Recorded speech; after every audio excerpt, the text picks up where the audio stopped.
LFM va savoir pourquoi.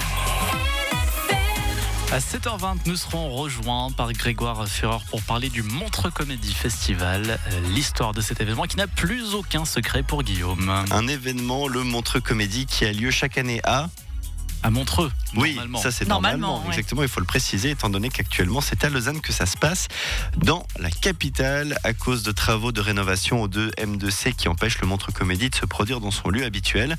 Rendez-vous donc cette année encore à Beaulieu, dans le plus grand théâtre de Suisse. Combien de places y a-t-il à Beaulieu ? 1432. 1600. Eh bien, vous n'êtes pas très loin, c'est 1623 pour être précis. Elle a triché. Non. Ouais, c'est ça. Bah alors, On ira vérifier avec la VAR. je lève la main droite. Remontant le temps, mais pas trop alors. Retour en 1989, l'année de fondation du festival. Grégoire Fureur se rend compte que le théâtre est le parent pauvre de sa ville de Montreux. Le festival voit le jour une année plus tard. 1990, année bénie des dieux, puisque je viens au monde à ce moment-là. Le concept est simple, de l'humour avec les meilleurs, dont notre Yann Lambiel national. Combien d'apparitions pour lui là-bas ? Je dirais 6.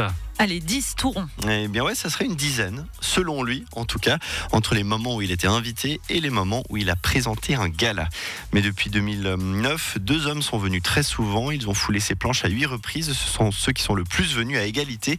Arrivez-vous à deviner les 2 personnes ? Le premier, facile, il fait de la magie.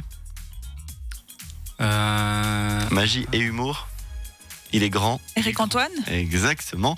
Le deuxième, il s'est fait connaître pour ses vidéos lors desquelles il se filmait dos au public et revenait sur des actualités de la semaine. Ça vous dit quelque chose ? C'est un Français aussi. Mais pas du tout. Verino. Ah ouais, d'accord. Mais, Ouais. oui. Mais ce qui a fait la notoriété de Montreux, du Montreux Comédie, c'est sa capacité à être très présent en ligne. Quelle percée majeure lui permet de s'internationaliser et de percer ?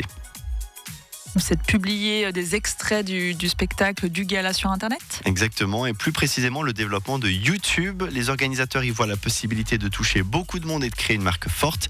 Et puis on le voit, la plupart des humoristes veulent faire leur Montreux, avoir leur sketch estampillé du logo du festival et partagé en ligne. Aujourd'hui, le festival suisse, le produit suisse s'exporte avec une tournée de 23 zéniths prévue en 2025. C'est bon pour la santé. Oui, c'est bon pour la santé. On l'avait oublié, Johan Schneider. Oui, un petit peu. Heureusement que tu es là pour déterrer tout ça. Grégoire Fureur, qui sera notre invité, on parlera du programme de ce Montreux Comédie Festival à Lausanne, édition 2024.